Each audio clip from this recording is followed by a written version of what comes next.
Est-ce qu'on lance un nouveau vlog? Yes, c'est parti. On va commencer. Ce matin j'ai été m'entraîner, tout ça. Bref, c'est pas le sujet. En fait, c'est la continuité du dernier vlog. J'ai poncé, bah, je vous avais pas filmé dedans, mon deuxième tabouret comme ça. Poncé au plus que je pouvais parce que c'était un peu la galère. Et on va le peindre aujourd'hui. Je vais faire la première couche. Je sais pas si vous allez voir vraiment. J'ai pris juste de la couleur sauge, un espèce de vert un peu vert amande clair. Et franchement, ça me donne... Enfin, j'aime trop. J'aime trop. Là, c'est le printemps qui arrive, les petites couleurs, le peps, tout ça. Donc, bah voilà, c'est une bonne raison. Donc, c'est parti.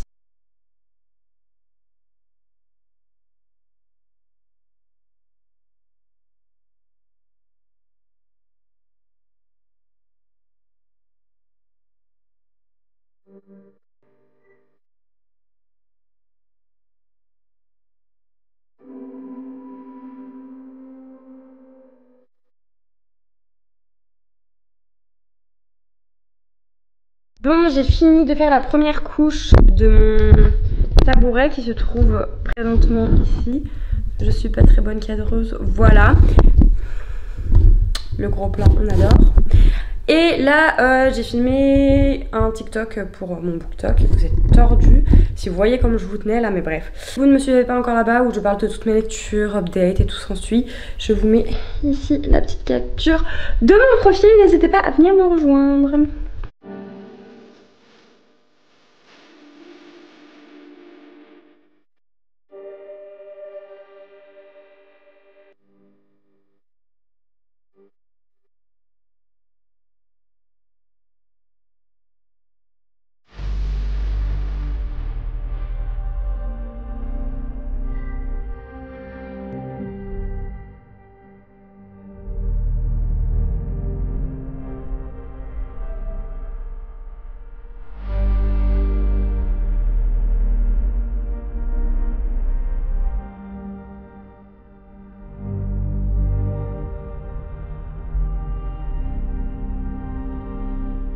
Hello hello, j'espère que vous allez bien. On se retrouve pour la suite du vlog puisqu'il s'est passé peut-être 1 ou 2 jours depuis le début. Oui.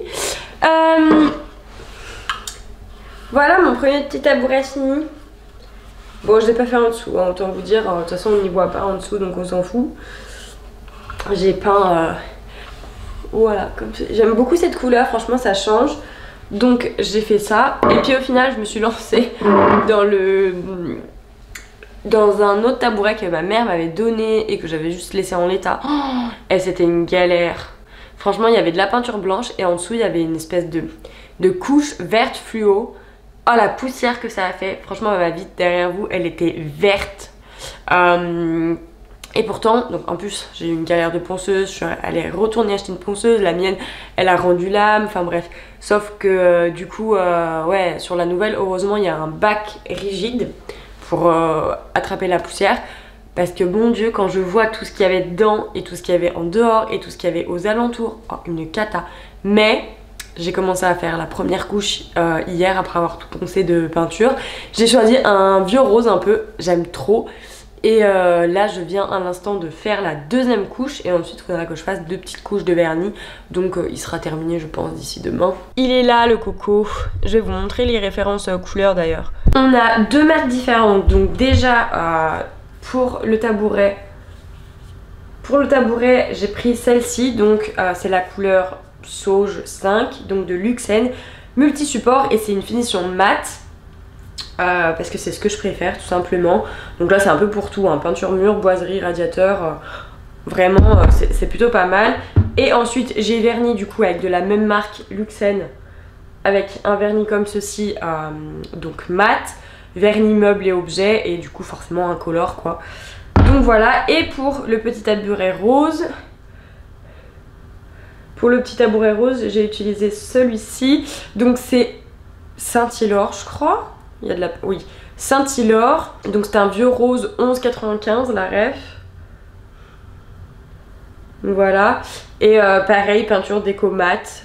Donc sans sous-couche, sans décapage. Bon, sans décapage, vu sur quoi j'ai peint, on valait mieux quand même tout poncer et puis tout bien décaper. Même si en soi, le seul truc que j'ai pas réussi à avoir genre en bois brut, c'est le tour de la planche qui est au-dessus, parce que avec la ponceuse c'était hyper galère. Et ce truc vert chelou, bah, j'ai poncé à la main au mieux que je pouvais, mais en soi, en passant par-dessus, on n'y a pas vu. Donc voilà. Bref, voilà pour ça. Je vais m'atteler au boulot que je dois faire ce matin. Il faut que je fasse un montage TikTok. Je sais plus ce que je dois faire d'autre, mais enfin bref. De toute façon, c'est sur ma to-do, comme ça je n'ai pas à penser, à me dire ah c'est vrai, il faut que je fasse ci, il faut que je fasse ça. J'ai juste à lire ce que je devais faire. Et ça va très bien, comme ça mon cerveau il peut être un peu plus tranquillou. Allez, chez moi, je vous retrouve plus tard. Bon, je vous retrouve, il est bien plus tard puisqu'il est 18... Bah en fait il est 20 h quasiment. Je viens de mettre Jojo au lit. Aujourd'hui bah, j'ai réussi à bosser quand même un petit peu. Mais le problème est que j'arrive pas à rester assise à mon bureau parce que j'ai extrêmement mal à la hanche. Donc je me lève toutes les 5-10 minutes, ce qui est très chiant. Quand vais-je arrêter d'avoir mal quelque part hein, ou d'être malade en option. On est le 27 mars. Donc autant vous dire qu'il faudrait peut-être que je me bouge à faire mon bijou pour le mois d'avril. Et je me suis dit, j'avais pas d'inspi à la base, et je me suis dit que j'allais prendre l'inspiration de mon dernier coup de cœur lecture. Donc on va s'inspirer de Force Wing pour faire ma page de garde du mois d'avril. C'est parti.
Je viens pour clôturer ce vlog et j'étais en train de regarder ma bibliothèque. Je me suis dit que j'allais vous faire un petit book haul du mois de mars. Et voilà! Je commence par le tome 2 de Ses promesses maudites, qui est donc Ces trahisons obscures de Lexi Ryan aux éditions de Saxus. Donc j'ai que des toc toc ou presque. Il y en a un qui est un entre-deux, entre-relié, entre-broché. Je sais pas exactement comment ça s'appelle, paperback peut-être, j'en sais rien, faudrait que je me renseigne. Du coup, voilà. Franchement, j'ai eu un coup de cœur parce que le geste page, bon là la luminosité est pas ouf, mais il est magnifique. Et le tome 1, je l'avais adoré. Bah, je vous l'avais montré de toute façon dans des derniers vlogs, je pense. Il y en a que vous avez déjà vu, donc... Ensuite, on a le tome 3 du Pont des Tempêtes, qui est magnifique. On est donc sur L'héritier insoumis de Daniel L. Jensen aux éditions Brajlon. À l'intérieur, je vous avais pas montré, mais d'ailleurs, on a une superbe illustration, que vous la voyez en entier. Et le livre en lui-même, j'aime trop le côté astrologie et tout, enfin j'aime trop, franchement c'est des livres qui sont magnifiques. Il y a le tome 3 de l'Empire d'écume, je l'attendais depuis 2 ans tout simplement, donc j'avais très hâte. Il est en tout simple, il a pas de dust jacket, il y a une petite carte à l'intérieur. Et ce que j'aime trop avec ce livre, c'est que dès le début en fait vous pouvez le poser, mais en plus pour lire c'est trop pratique, enfin je veux dire voilà quoi. Et les pages ont beau être fines, enfin c'est hyper agréable la lecture, j'aime trop. Les 2 premiers tomes étaient déjà comme ça, donc parfait. On continue avec le tome 2 de House of Villains. Le tome 1 était vraiment coup de cœur. Ceux qui ont adoré la coupe du feu d'Harry Potter, vous allez aimer ce livre c'est sûr. Et donc c'est de Amanda Foody et C.L. Herman aux éditions du coup Milan. Et celui-là a quand même 200 pages de plus que le tome 1, donc j'ai hâte de voir ce que ça va donner. On continue avec le livre que je vous disais, c'est moitié relié, moitié broché, puisque c'est quand même plus dur qu'un brochet. On part sur une mythologie nordique qui est donc Runborn, le tome 1, donc c'est Tyr de Ariel Holz. Je sais pas comment ça se dit, et c'est la même autrice qui a écrit La princesse sans visage et La reine des chimères. Non, c'est Le règne des chimères. Je l'ai pas encore lu moi personnellement, mais mon chéri il a déjà lu l'autre saga de cette autrice et il avait bien aimé, donc j'ai hâte. On a un jaspage noir basique, à voir en termes de qualité dans le temps, et trop bien parce qu'il y avait un petit marque-page dedans, donc avec la même couverture qu'ici tout simplement. Et derrière j'avais pas vu. Chacune de ces runes possède un peu de l'essence d'un dieu ou d'une déesse indispensable à toute existence. Je vous ai choisi pour les porter. Grandissez et prospérez, enfants des runes. Lorsque le temps sera venu, vous ferez renaître les dieux. Ainsi parlait Odin, le père de tout, à la veille du Ragnarok, la fin de l'ancien monde. Donc trop hâte de lire. J'ai déjà vu 2-3 retours sur BookTok et ça a l'air plutôt pas mal, donc ça me tente encore plus. Et pour finir, on a le tome 3 du Royaume des damnés, qui est donc le Royaume des Infernii de Kerimanis Calco aux éditions de Saxus. Et je vous avais montré que j'aimais trop ce livre rouge là, il est magnifique. Et puis j'ai très hâte parce que autant le tome 1 de cette saga, je l'avais bien aimé mais c'était pas fou. Le tome 2 était beaucoup mieux, donc est-ce que le tome 3 va être coup de cœur? Croisons les doigts. Et c'est tout pour moi pour ce vlog. Donc j'espère qu'il vous aura plu, n'hésitez pas à mettre un petit commentaire, un petit like, ça me fera plaisir. Et puis moi je vous dis à très vite. Des bisous!